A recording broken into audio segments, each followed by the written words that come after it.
Gipangunahan sa City Disaster Risk Reduction and Management Department ang second quarter nationwide simultaneous earthquake drill sa Barangay Silongan, Poblacion, Butuan City, miaging simana.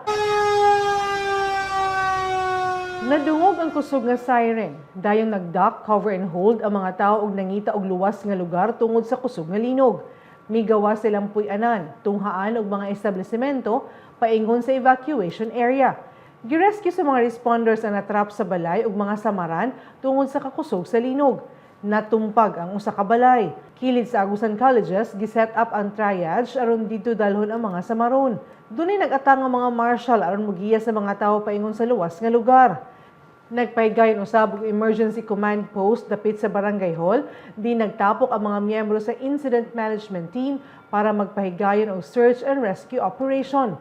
Kini nga mga eksena ang gipangandaman sa City Government of Butuan pinaagi sa City Disaster Risk Reduction and Management Department kung ugaling mahitabo ang kusog nga linog. Nagpasalamat ang CDRRMD sa partisipasyon sa katawhan o sa Disaster Control Group sa gihimong earthquake drill para masayod ang matag usa sa ilang mga tahas panahon sa kalamidad ug makita kung unsa pa ang gikinahanglang kakulangon sama sa mga equipment gamit pang communication ug dugang mga trainings.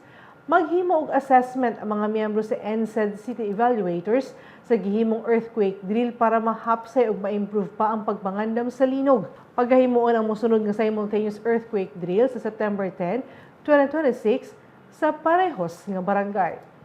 Og mo katong update ni adlaw alang sa bang pa mga updates, follow the like official Facebook page, Instagram ug subscribe sa YouTube channel sa Butuan City Public Information Office. Ako si Charmaine Awitan.